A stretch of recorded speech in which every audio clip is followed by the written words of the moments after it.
Amigos de Sitio Deportes, buenas noches, ¿qué tal? Un gusto volver a tenerlos nuevamente con nosotros en nuestra sección de básquetbol. Hoy nos acompaña una persona que por azares del destino conocimos durante esa pandemia. Ella es Denise Cupa, ella es psicóloga del deporte. Y se nos hizo muy interesante platicar con ella, como en programas pasados hemos estado hablando de las metodologías del deporte y sobre todo del básquetbol. Ella, aparte de ser psicóloga, vemos que es fanática de este deporte y por eso le invitamos a traerla a este programa. Denise, por favor, preséntate, que te conozcan aquí en Mérida, Yucatán. Pues bueno, muchísimas gracias primeramente, Israel, por invitarme. La verdad me da mucho gusto estar por acá contigo y que bueno, estemos haciendo esto ahora sí que a la distancia, ¿no? Que es como se puede ahorita. Es de las cosas buenas que nos ha dejado esta pandemia.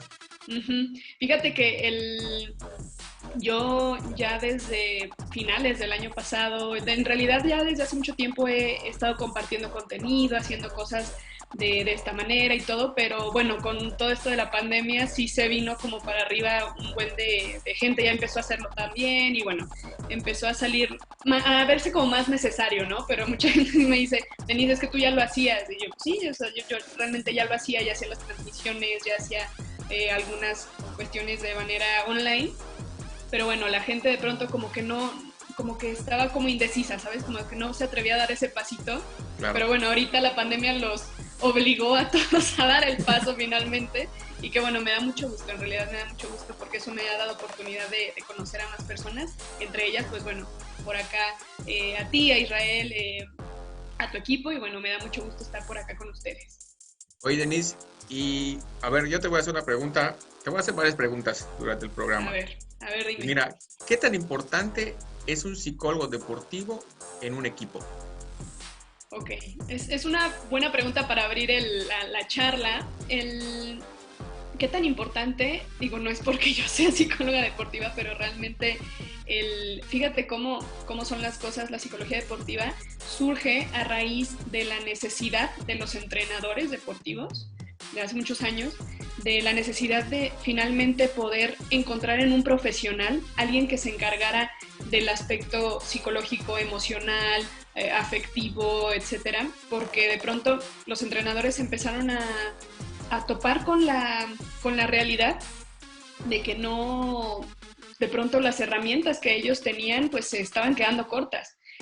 Porque bueno, están totalmente enfocados en el físico, en lo técnico, táctico, etcétera, que de pronto lo psicológico pues, o sea, ya se vuelve un tema bastante complicado y que bueno, en ocasiones también termina a veces determinando ciertos resultados. Entonces yo diría que es súper importante poder integrar este trabajo en los equipos, sea, bueno, en este caso en los equipos de baloncesto es súper importante también generar por ahí vínculos, una comunidad donde se pueda establecer esta relación de profesionales de la psicología deportiva y que se puedan integrar a la parte de los equipos. Eso va a ser muy bueno para el deporte en México y bueno, para el baloncesto sin duda sería muy bueno que se pudiera hacer. Mira, nosotros aquí en Yucatán tenemos como que un atraso, por así decirlo, en el baloncesto. Hubo una generación que sí destacó, que sí trabajó muy bien, pero después de esa generación se fue perdiendo y hemos estado un poco rezagados en comparación con los otros estados. Casualmente, esa selección que destacó en su proyecto incluyó a un psicólogo deportivo. Entonces, este psicólogo deportivo nos cuentan ellos, porque pues lo normal es que una selección que fue campeona que siga con un mismo ritmo. Entonces, después de que fueron campeones, ya no fueron campeones. Ya empezó a caerse. Y nosotros le preguntamos, ¿por qué? ¿Qué era lo que tenían y qué es lo que no tuvieron? Pues ellos dijeron, no, es que atrás de esta selección hubo un médico, hubo un psicólogo, hubo una preparación de tiempo, y entre las cosas que nos llamaron la atención fue el psicólogo deportivo, que tenía sesiones con los jugadores, que platicaba con ellos, a veces ahí, no sé, miedos, frustraciones, que tal vez no se tiene la confianza de decirle al entrenador. Entonces el psicólogo deportivo yo creo que es esa parte, ¿no? Que la que abre esa llave entre jugador, entrenador y equipo, ¿no? Sí, claro, hay, yo siempre lo he mencionado, lo menciono en mis videos, en mi contenido, en redes sociales, que admitir como entrenador que no tienes todas las herramientas para abordar o tratar una problemática de tus jugadores no te hace un mal entrenador, al contrario, te hace reconocer tus, tus puntos débiles por ahí, tus maneras de poder de alguna manera desarrollarte en otras áreas y que también sin duda te hace una persona más consciente de la importancia del equipo, el equipo deportivo donde puedas integrar a otros profesionales y como mencionas, de médicos, fisioterapeutas, nutriólogos, psicólogos, que sin duda creo que el gran problema aquí en México es que todavía hay muchos equipos, muchos deportistas y muchos entrenadores que siguen trabajando con esta parte del ser todólogos, ¿no? El entrenador todólogo. Yo le doy ¿cómo se llama? Yo le doy la rehabilitación, yo le doy la rutina de ejercicio, yo le doy la dieta y también le doy terapia, ¿no? O sea, le damos todo. Entonces, sí, de pronto ahí como que hay un gran problema, pero bueno, como bien dices, ya hay varios equipos que bueno, empiezan a ver la importancia de esta parte y que bueno, sin duda eventualmente en corto, mediano y largo plazo empiezan a dar resultados y eso es algo que pues creo que todos tendríamos que empezar a hacer en mayor medida. Como que poco a poco se ha ido ya siendo más común ver un psicólogo deportivo en los equipos, ¿no? Anteriormente solo los que competían como para una olimpiada o para algo ya más grande sí tenían como que un trabajo. Pero el psicólogo deportivo ahora veo que ya las escuelas, las universidades ya incluyen al psicólogo deportivo como parte de su estructura. Y ya cada vez se abre más se da más entrada al profesional de la psicología deportiva porque empiezan a ver los entrenadores mismos la necesidad. O sea, te digo, en algún momento la psicología deportiva surgió de esa necesidad y bueno, los entrenadores eventualmente se van dando cuenta de esto, que en ocasiones no es un problema técnico, no es un problema de estrategia, no es un problema de físico, lo que sea, y que de pronto el problema más bien viene de algo emocional, de algo psicológico y hay que atenderlo. Ok. Otra pregunta que tengo. Mira, igual en unos programas anteriores platicamos con Pablo Gangi, que es entrenador en Argentina. Entonces, la metodología de trabajo argentina es como que muy estricta y muy bien desarrollada y hecha, sí, paso a paso, y siguen un mismo procedimiento y un mismo proceso todos. Entonces yo les preguntaba a ellos por qué el argentino o el sudamericano es como que muy aferrado, es muy entrena fuerte, y nosotros aquí en Mérida tenemos el mal vicio, si quieres llamarlo así, de que el niño o el joven no entrena, no quiere entrenar, o sea, como que no se le da no es una necesidad para ellos jugar y destacar, ¿no? Ellos juegan como un pasatiempo y ya, ¿no? Entonces, esa, llamémosla apatía, falta de ganas, para entrenar y lograr un objetivo. El psicólogo del deporte, ¿cómo trabaja esa parte en las personas, ¿no? En los niños, en los adolescentes? Mira, ahí en gran medida, cuando encontramos un problema, como mencionas, de apatía, de falta de motivación, lo llamamos también, o de falta de compromiso, etcétera, haz de cuenta que hay dos partes que tienen que considerar todo equipo que se presenta, donde se presentan este tipo de problemáticas. Una, que el entrenador esté haciendo realmente un buen manejo de la planificación a nivel de motivación que está haciendo para su equipo. Es decir, cómo está manejando la parte de objetivos, cómo está manejando la parte de, pues sí, de todas las metas, los alcances, el desarrollo que tiene que ir logrando el chico. Si el chavo, el jugador, ve que está avanzando, esto sin duda le va a motivar. Sin embargo, si ve que a lo mejor el avance es muy poco y que bueno, de repente como que hasta baja su rendimiento o tal, sin duda va a mostrar un desinterés. Entonces, sí hay que hacer un trabajo muy importante a nivel de objetivos por parte del entrenador y a nivel de jugador.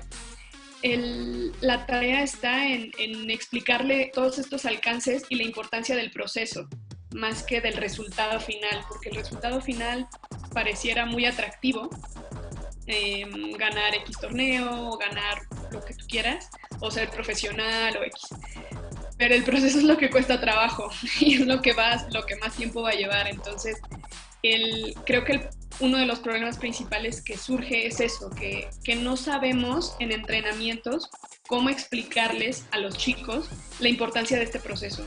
Porque no nada más es, ojalá nada más fuera así, ¿no? De decirles, oye, enfóquese en el proceso. Pues si así fuera, o sea, nadie tendría ese problema, ¿no? O sea, eso se dice todo el tiempo, pero el encontrar estrategias para saber darles ese mensaje y que ellos lo entiendan, ahí está la clave. Y creo que ahí es donde de repente cogemos un poco pues sí, vamos, depende mucho el manejo, el abordaje que se lleve como en cada equipo, pero por lo general yo veo ese problema. Y el psicólogo deportivo debe estar en las formativas, a partir de las formativas debe estar el psicólogo deportivo desde tu punto de vista, porque, no sé, yo aquí, por ejemplo, en Yucatán, son pocos jugadores que se han atrevido a dar el salto y salir, ¿no? Y, por ejemplo, te hablo de un Brando Meredia, que no sé si lo ubicas, es así como que nuestro referente. Este muchacho, desde chico, pues salió de Mérida, fue a jugar en Estados Unidos, y él ahorita es un jugador que está por todos lados, que juega en Sonora, que juega en muchos lados. Entonces, pero así como hay un Brando Meredia que dio el salto y se atrevió a salir, despegándose pues de papá, de mamá, de las comodidades que tienes en casa, ¿no? Aquí aferrados a tu localidad. Sí. Pero pues ahí es una cuestión como que mental, ¿no? O sea, que si el miedo, a perder el miedo de dar el salto y buscar algo más, ¿no? Buscar tu sueño. Entonces, la pregunta aquí que yo te hago, el psicólogo deportivo, ¿en qué etapa de la formación debe empezar? ¿Debe empezar desde los minis, desde los formativos, o tiene un lugar donde tú crees que debe estar? Mira, esa es una buena pregunta, porque creo que por lo general se asume que el psicólogo deportivo solamente debería estar en el nivel competitivo, ¿no? En el nivel ya alto rendimiento, etcétera. Pero lo cierto es que no, deberías entrar en cualquier momento, en cualquier etapa, empezando obviamente desde la parte formativa. Porque cada etapa, Israel, tiene diferentes dificultades a nivel psicológico. Mientras que, por ejemplo, en el nivel competitivo, el manejo del estrés, de la presión competitiva es una de las áreas importantes que hay que trabajar como psicólogos deportivos. En el deporte formativo hay mucho que trabajar a nivel de generar compromiso, no solo del jugador, también de papás, garantizar que la influencia que tienen los papás en la práctica deportiva del niño pues sea la ideal, sea la adecuada, que el entrenador también esté de alguna manera desempeñándose de manera formativa y no de manera competitiva en esas etapas. Ahí también hay mucho que hacer. Y sí, o sea, de hecho creo que en etapas formativas, yo siempre les digo a las personas que capacito, psicólogos, entrenadores, les digo, miren, en etapas formativas hay sobre todo que enfocarnos en que el niño se divierta y se enamore de su deporte. ¿Y cómo vamos a lograr eso? Trabajando con papás y con entrenador. Porque casi que con el niño solamente es como hacerle fácil el camino, ¿sabes? Porque el niño entró al baloncesto por una razón, y la razón mayor o la más importante es porque le gusta y porque se divierte. Entonces, cuando entrenador y familia empiezan a hacer por ahí presiones extras, como cosas raras, es donde vemos ya el niño que se frustra, el niño que no quiere perder, que solo quiere ganar y que bueno, que está tenso todo el tiempo, que se enoja y bueno, vamos, o sea, ahí nos vamos ya con un montón de problemas, que no se queda solo en la parte formativa. También luego lo va llevando hasta la etapa donde alcance a llegar de manera competitiva. Entonces sí, sin duda el tipo de trabajo es distinto, pero tendría que estar en todas las etapas, desde el formativo hasta el alto rendimiento. De hecho, en el alto rendimiento ya, o sea, ya es trabajar cuestiones muy como los detalles, ¿sabes? Ahí en el alto rendimiento ya es más como de trabajar detalles, pero lo grueso viene formativo y desarrollo, o sea, ahí es donde tienes que ir forjando como a ese jugador y ahí es por lo general donde no se hace de esta forma. Entonces es básicamente empezarlo, si hay oportunidad, de empezarlo desde la parte formativa. Ok. Tocas un tema importante que tenía aquí entre mis apuntes, la presión, el manejo de la presión, ¿no? Normalmente, y que no es exclusivamente de los yucatecos, creo que es de todos, ¿no? De todo México, el manejo de la presión. Llega un momento que la presión te gana, y el manejo de la presión desde las formativas al niño tienes que estarlo, no sé, tú dijiste, primero hay que empezar como un juego, y he escuchado varias entrevistas donde dicen los entrenadores que en las formativas van desde los 6 años hasta los 19. Por ejemplo, el señor argentino, el entrenador argentino, él nos dijo que ahí así lo trabajan, de los 6 años hasta los 19, es una etapa formativa. Aquí no, aquí en Yucatán, erróneamente, las formativas son de 6 hasta los 12. Y luego de 12 hasta los 19 es un lapso que el adolescente, el preadolescente se pierde. Entonces ya no le dan tanta... si yo tengo un hijo, si mi hijo es de 13, 14 años y quiere empezar a jugar básquetbol, al grupo donde yo lo lleve es muy difícil que me lo acepten, porque no sabe votar, porque no está a la par de los otros, y me lo van dejando a un lado, Entonces, como que ya no lo toman como formativo, o sea, ya no se formó, hay que ver cómo le hace, ¿no? Y son pocos los que realmente siguen el proceso y llegan a un nivel, ¿no? Pero el manejo de la presión, de que el niño no se caiga, de que no se frustre, de que a la hora de tirar libres y le estén aplaudiendo, porque hay papás que están ahí en las gradas echándoles porras y gritándoles cosas, aunque son niños, pero ese manejo de la presión es desde los chicos, o ¿cómo lo ves tú? Sí, la presión viene de diferentes lugares. Cuando estás chiquito, a lo mejor viene mucho de parte de papás que quieren que des resultados, que ganes, no sé, que quieren ver que su hijo ya tiene resultados, ¿no? Por ejemplo.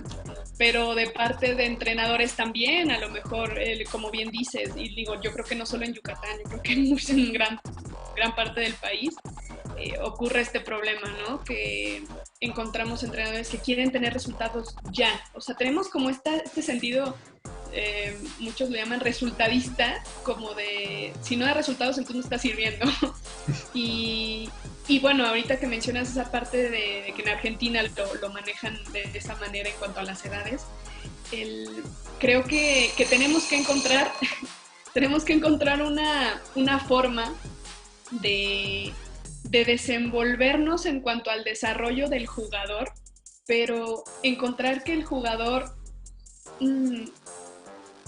se desenvuelve correctamente cada una de esas etapas, pero ¿cómo vamos a garantizar que se desarrolle efectivamente en esas etapas? Ayudando al entrenador, ayudando a familia, que son las principales personas que están a su alrededor. Y esta presión a veces también llega a chicos, no sé, de 18 años, imagínate que a lo mejor ya están como, no sé, 17, 18, ¿no? Que ya empiezan como a lo mejor que la universidad, o que empiezan como a verlos, ¿no? Y de pronto papás como que ven que la única salida para su hijo va a ser el deporte, entonces empiezan a meter mucha presión por ahí. Digo, la presión, te digo, viene de diferentes lados, pero en todos los niveles, tanto, digo, ya en algo profesional, pues te enfrentarás en presiones de tipo, no sé, de tipo, a lo mejor de medios de comunicación que te critican, que tienes que estar como enfrentando críticas y tienes que estar como con esa parte, pero vamos, la presión no termina. Nunca termina. Ajá. Ok. Ahorita que dices de la presión, nosotros tenemos un equipo, ¿no? Entonces nosotros siempre tenemos de los 4 cuartos, el tercer cuarto siempre es el peor, ¿no? O sea, podemos estar ganando el 1 y el 2, ganando por 15, 20 puntos, llegamos al tercer cuarto y siempre el equipo se cae. Entonces decimos, es que no sabemos jugar el tercer cuarto. Entonces, en pláticas, en cenas, en que estamos reunidos, digo, ¿por qué nos pasa eso? ¿Por qué en el tercer cuarto siempre nos caemos? Cansancio mental. Entonces, ese manejo de que a lo mejor estoy ganando por mucho, ¿no? Como que te relajas y te alcanza, ¿no? Como que no. Había un entrenador que decía, no, al contrario, todos los cuartos son iguales, debes ir a ganarle siempre. Entonces, no sé si igual por ahí hay algo mental. Mira, ahí definitivamente todo lo que va a pasar en partido tienes que entrenarlo. Si tú ya ves como entrenador que esto está pasando a nivel, pues sí, de constante, perdón, que se está repitiendo, mi pregunta sería, ¿por qué no estás haciendo algo ya? Si estás viendo ya como todo el patrón así bien clarito, ¿no? Y tienes que entrenarlo. O sea, de pronto el problema que también tienen muchos entrenadores es en recrear situaciones competitivas en entrenamiento. Eso es algo muy difícil a veces, pero sin duda se tiene que hacer porque en entrenamiento tienes que empezar a practicar todo lo que se puede llegar a presentar en el juego. Y si no lo haces, pues va a seguir repitiéndose. Entonces, más bien ahí lo que tendrían que ver si esto ocurre muy frecuentemente es, ¿qué lo está causando? ¿Qué está pasando antes para que se dé ese comportamiento o esa situación? ¿Y qué está pasando después? Esto en psicología lo llamamos análisis funcional de la conducta. Ver el antecedente, luego ver qué ocurre, la situación tal cual, el comportamiento, y después ver la consecuencia. ¿Cuál es la consecuencia que está teniendo el que ocurra esto? Y solamente así podríamos ver, es como el mapa, ¿no? El mapa por el cual, el que te va a ir diciendo por dónde tenemos que ir, y es la única forma de encontrar realmente la respuesta de, qué se puede hacer y a qué se debe, ¿no? Ok, perfecto. Oye, y tocas igual un tema importante, el papá sí, con el hijo deportista, ¿no? Siempre, o sea, yo no sé si es de acá, pero nos ha tocado ver equipos por ejemplo, de Chiapas, de Tabasco, que ahí el básquetbol en Chiapas se juega muchísimo, hay muchísimas canchas, hay muchísimos jugadores, entonces el papá no influye tanto en el niño, ¿no? Como que va a ver al niño, a su hijo, sí, y no se está metiendo en las canchas. Aquí el papá casi se quiere meter como entrenador, o quiere entrar a la cancha, o le empieza a gritar de cosas a los otros.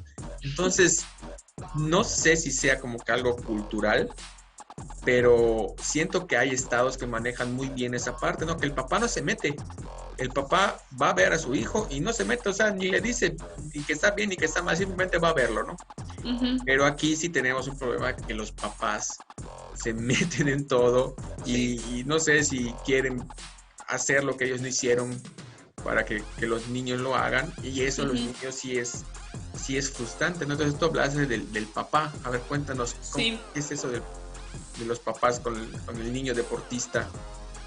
Uy, no, ese también es todo un tema y bien complicado, porque el enseñarle, de hecho, ¿cuándo fue?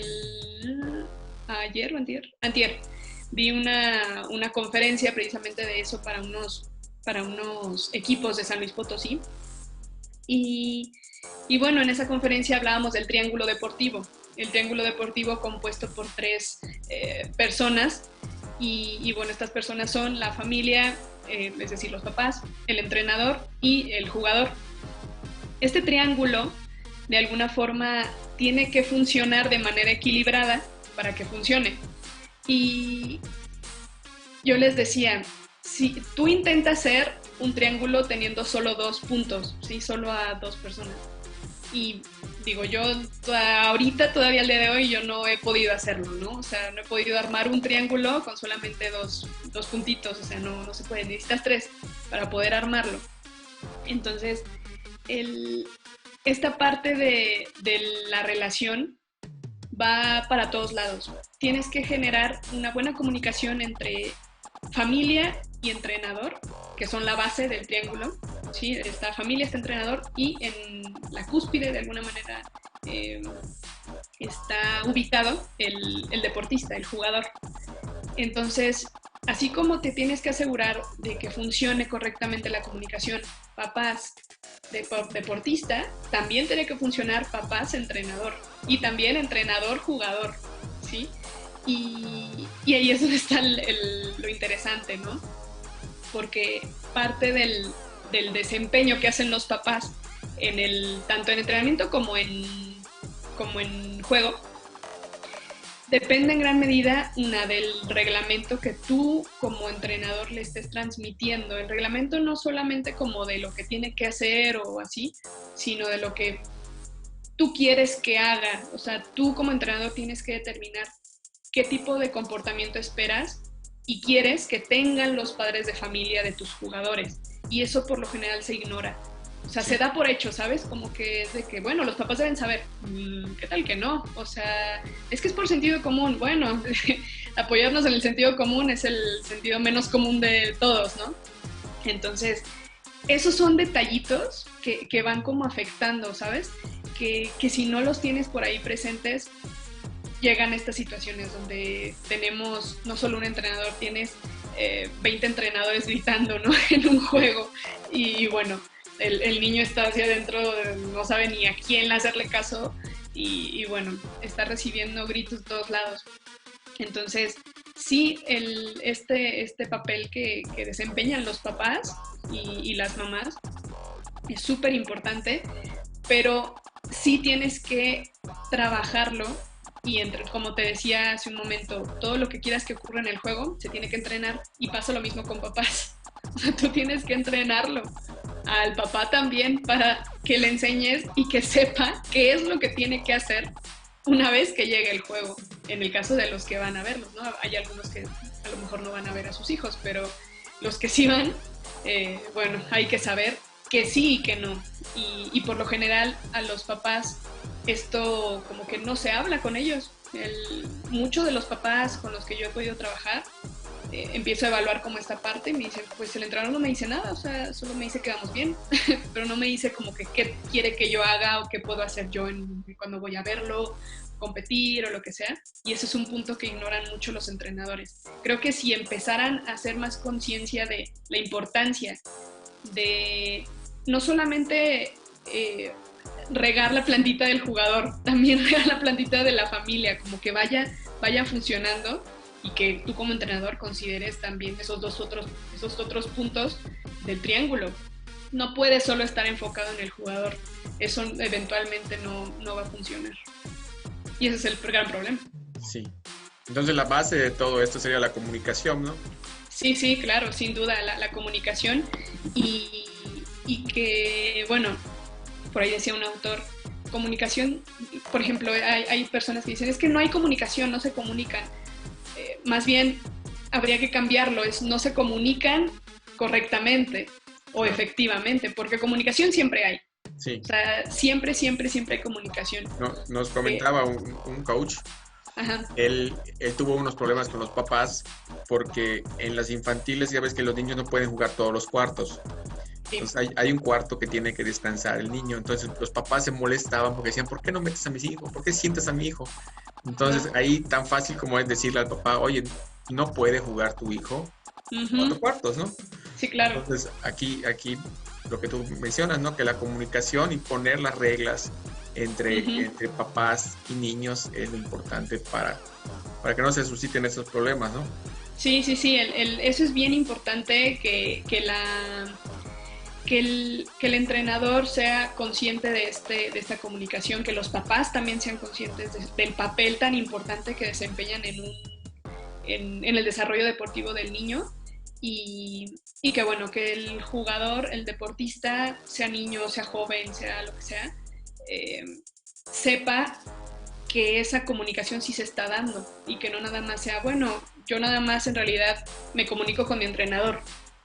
Cuando es baloncesto, solamente con mi entrenador.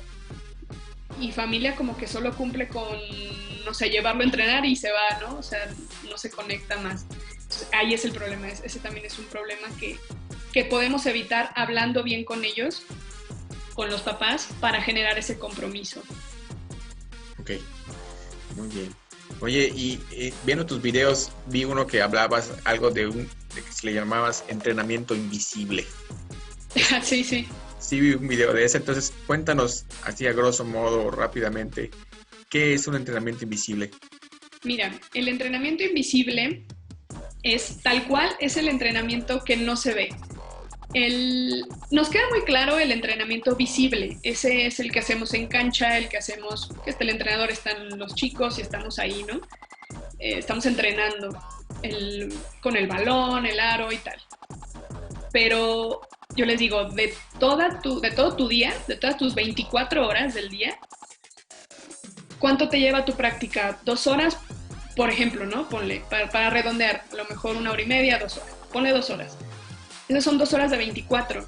Es decir, que te quedan 22 horas, si mis matemáticas no me fallan, te quedan 22 horas del día para todo tu entrenamiento invisible, donde va a entrar 4 componentes: tu alimentación, tu descanso, tus actividades recreativas y tu entrenamiento psicológico.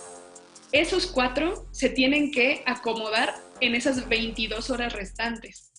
Si no lo haces, sin duda, pues, o sea, estás pegándole directamente como que nada más esas 2 horas de tu día y las otras comes así como que chatarra, no duermes bien, te desvelas y bueno, eso sin duda no va a llevar a ningún lado.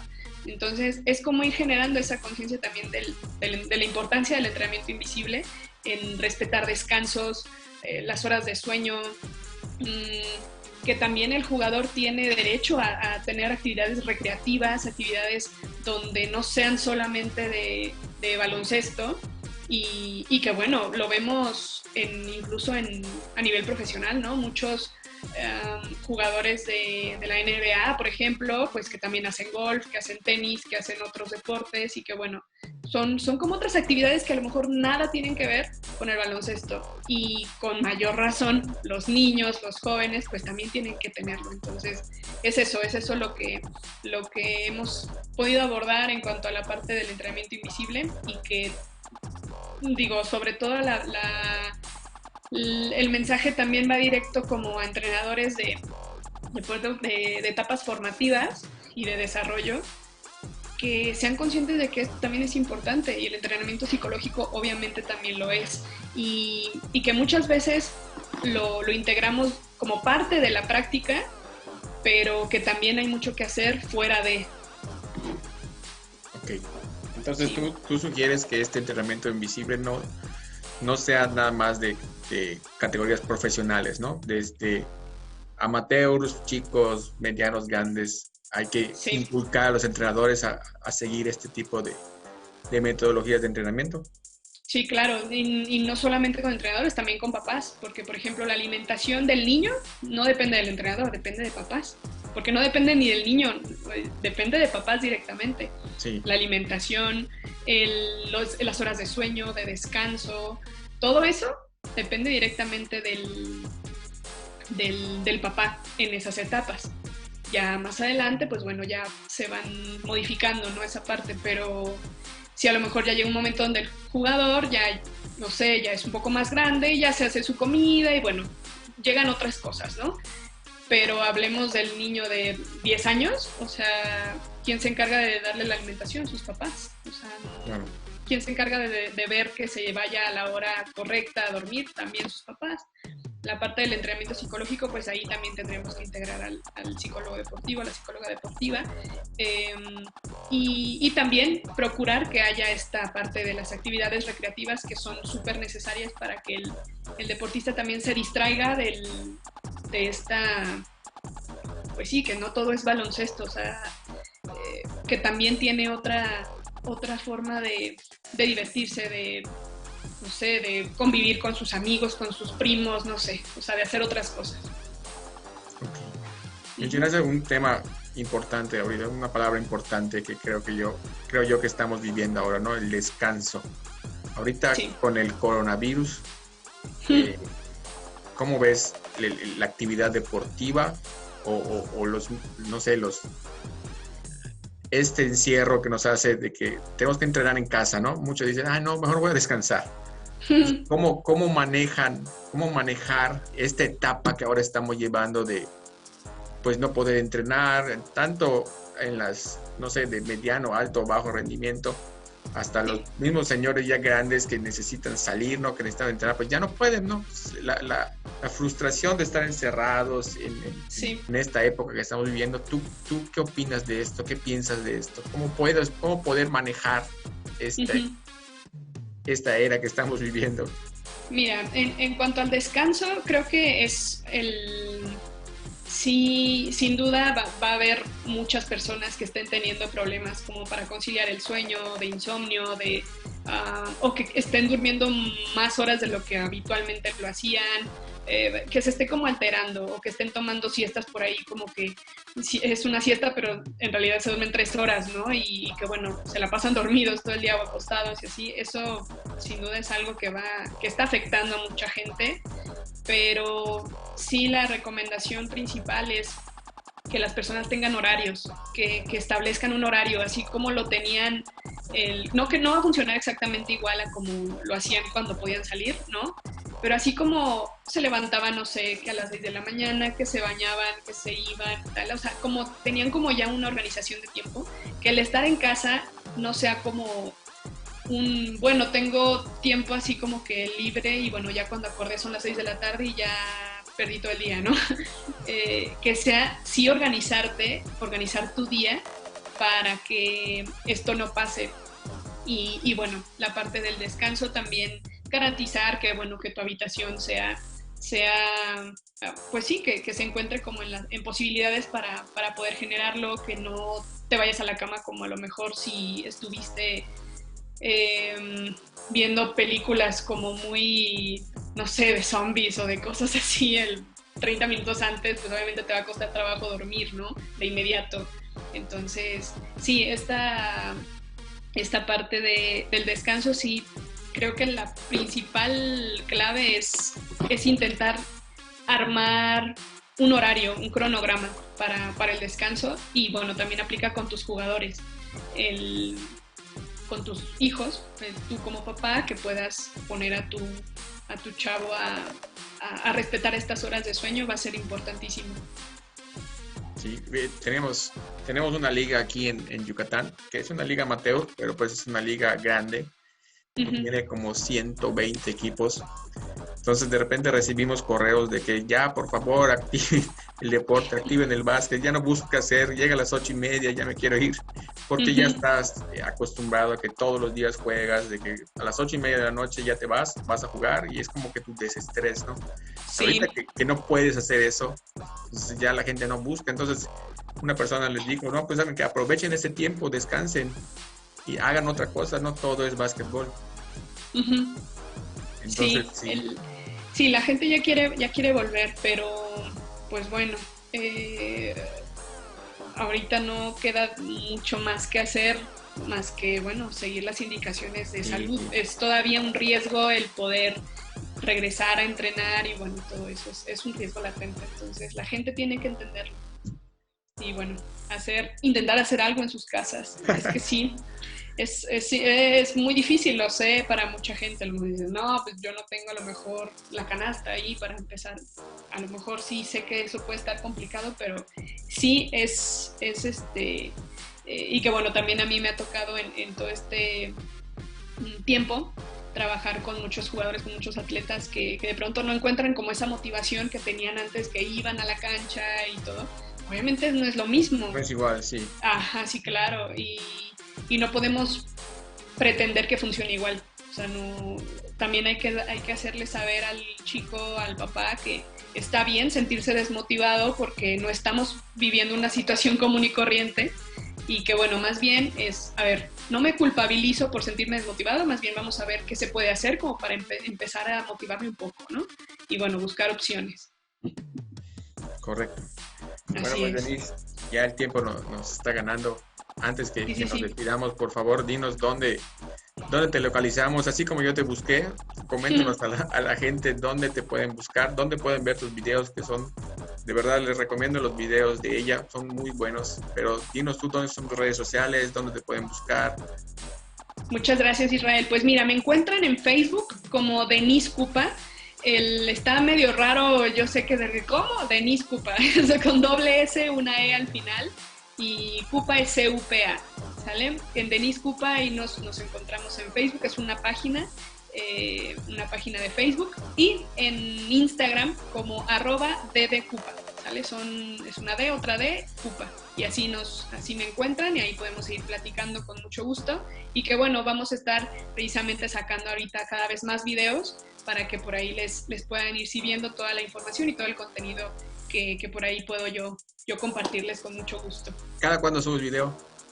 Pues mira, ahorita de hecho estoy trabajando hace poquito hice una encuesta, porque también he estado sacando infografías y así. Entonces les dije, bueno, ¿qué les gusta más, no? Ahora sí que yo quiero compartir el contenido que a ustedes les guste más, y la forma, el formato es importante. Y la mayoría votó por video, entonces ahorita voy a estar trabajando con video, por lo menos quiero estar subiendo uno diario, y que bueno, ahorita estamos precisamente trabajando como en esa parte de grabarlos. Ahorita estoy como que en casa, resulta un poco complejo, porque pues bueno, no es lo mismo a lo mejor grabarlo afuera y todo. Claro. Pero sí, la idea es hacer eso y bueno, invitarlos todos los jueves. Estoy haciendo la transmisión en vivo todos los jueves a las 8 de la noche, por ahí nos vemos. Y bueno, también estamos abordando diferentes temas, y para entrenadores, papás, y para jugadores también. Correcto, Denise. Pues ahí te seguiremos. Así Estaremos en contacto. Pues muchas gracias, Denise. Eres muy amable y gracias, de verdad, gracias por, después de tantas fallidas, pero ya estamos acá y por fin lo logramos, ¿no? Claro que Oye, sí. Pues eres muy amable, me despido y amigos, sigan a Denise, no se van a arrepentir. Es una excelente psicóloga y trata temas muy, muy, muy buenos en sus videos. Muchísimas gracias, Israel. Gracias, Denise. Seguimos en contacto. Que estés muy bien. Saludos a todos.